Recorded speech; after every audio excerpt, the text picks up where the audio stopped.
Productive അവേഴ്സാണ് വെറുതെ ഉറങ്ങിത്തീർത്തത്. പക്ഷെ ഇനി അത് വേണ്ട. All right, it's alright.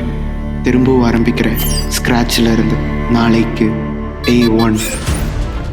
നാളെ തൊട്ട് രാവിലെ 5 മണിക്ക് എഴുന്നേൽക്കുന്നു, 6 മണിക്ക് ജിം, ഫ്രഷായി വന്ന് sharp 7:30 reading, meditation, yoga, positive thinking.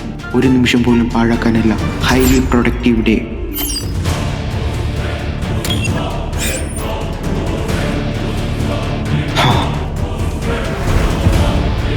നാളേക്ക് ഡേ 1.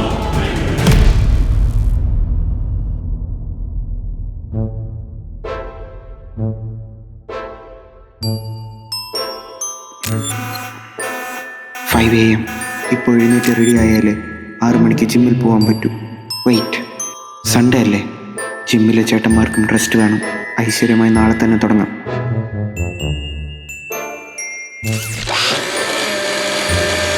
6 AM. എന്തായാലും 7:30 റീഡിംഗ് പ്ലാൻ ചെയ്തേ. There is still time.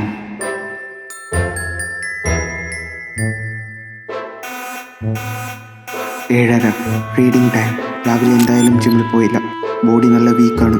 മൈൻഡിന് മാത്രം എക്സസൈസ് കൊടുത്താൽ അതിലൊരു നാച്ചുറൽ ഇംബാലൻസ് ഉണ്ടാവും. വേണ്ട.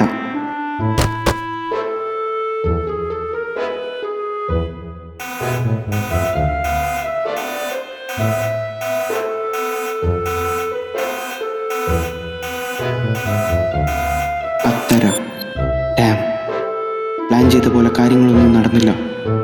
എനിവേ, പല്ല് വയ്ക്കുന്നത് സ്കിപ്പ് ചെയ്താൽ ഒരു 1/2 മണിക്കൂറും കൂടെ ഇറങ്ങാം. എന്തായാലും പ്ലാനെല്ലാം ചേഞ്ചായി. നാളേക്ക് ഡേ 1.